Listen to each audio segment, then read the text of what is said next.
She said, "It was all my fault. I haven't been feeling well lately and haven't been able to write or post. But today I feel less icky, so I've decided to share another memory from my time working at a very popular theme park in Florida, a magical rat planet of sorts. I worked at an attraction where the rides are made like cars. It has 3 seats up front and 3 seats in the back. Each car is convertible style and moves as one unit. The attraction has different crap to look at as guests go through the ride. This incident happened long before this particular attraction implemented the front seat line, so it was up to the circumstances and our discretion on accepting front seat requests. On this particular day, we were busy as it was spring break. It was very crowded, and the standby, single rider, and fast pass lines all had significant wait times. Also, many people wanted the front seat of the car. Almost every other family of 3 asked for this. It was causing us to slow down at grouper, the position that places people in the ride, and we were running out of room for the people to stand that were waiting for a front seat. Our manager advised us to decline front seat requests for the time until a slowdown as the cars were going by half full, and this was unacceptable. I was on break during this conversation. After my break, the computer assigned me to grouper, which I mostly enjoyed as it was equivalent to playing human Tetris. However, I had accepted around 3 front seat requests back to back before my manager instructed me to just fill the cars. I gave the people already waiting their front seats and continued grouping for a couple of hours as so many asked for front seats. I had to decline, though I did so kindly and in the most magical way possible. Most were disappointed but accepted it without too much fuss. That was until one family approached. It was a mom, dad, and young son around age 4. She walked up from the fast pass line holding her little boy's hand, smiling. Woman: "Hi, we would like a front row, please." Me: "I apologize, but due to the amount of riders we have today, that won't be possible." The woman's face instantly falls and she frowns. She pushes her kid forward towards me a little bit. Woman: "We need a front seat so he can see." Me: "Yes, ma'am, I understand. The ride is an open car and all of the scenery is accessible from the back row as well." Woman pushes her kid further towards me and bends down, showing me his face. I guess she wanted to show me how cute he was or something, I don't know. Woman: "But he really wants a front row." Me: "I'm really sorry." This goes on for too long and I still decline. At this, the woman gets upset and pulls the kid back, looks down at him and tells him that the mean lady says he can't have a front seat. The kid immediately starts screaming. I mean, operatic levels of belting before throwing himself dramatically onto the filthy floor, kicking and crying. I continued to group other guests, while myself and the other guests looked awkwardly at the parents, expecting them to intervene. The kid continued to scream while the mom looked at me angrily. Woman: "See what you did? This is all your fault." I was unmoved and didn't reply as I continued grouping.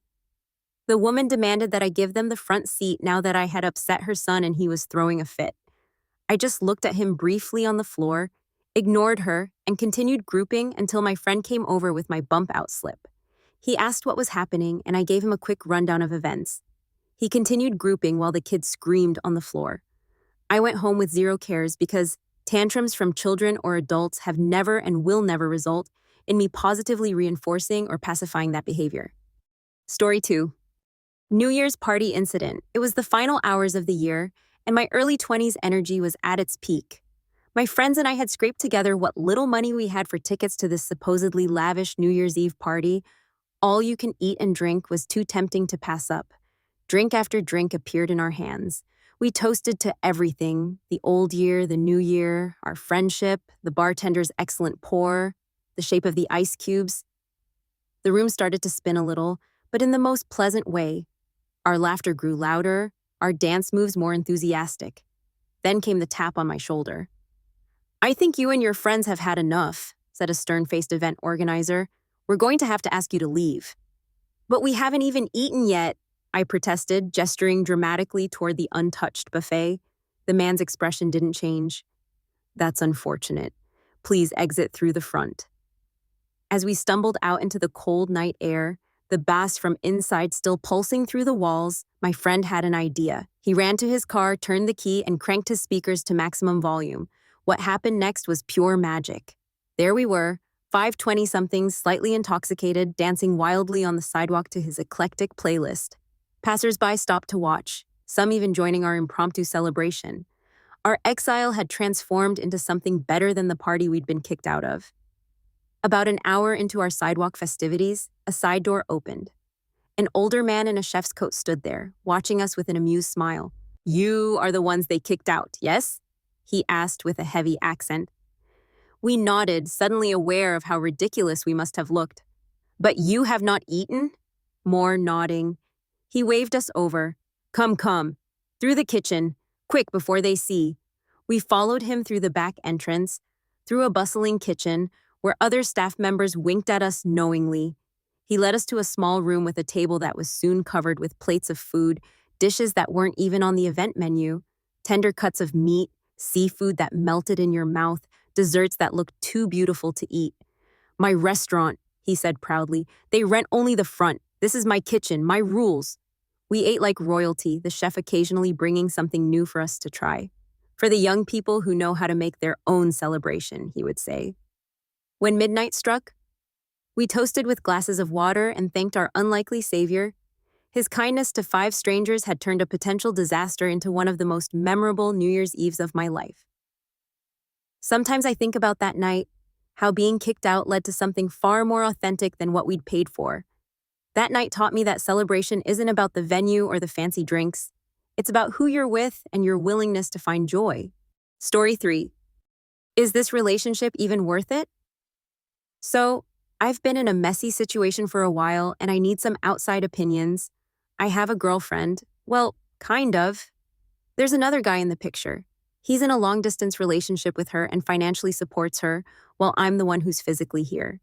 She says she's in love with me, that she'll leave him once we're both financially stable, and that I just need to be patient. She actually hit on me, and that's how I found myself in this situation. But here's where things get weird. She has this heal at the crime scene mentality. In her mind, the best way to break up with someone is while still in the relationship, slowly detaching until there's nothing left. I casually asked her about it and she told me that. That doesn't sit right with me. If you love someone, wouldn't you choose them? Wouldn't you cut off what doesn't serve you instead of keeping one foot in and one foot out? I've seen her call the other guy her husband online, even though she tells me she's leaving him. This gave me something to think about. Where do I stand in all this? So I had to ask.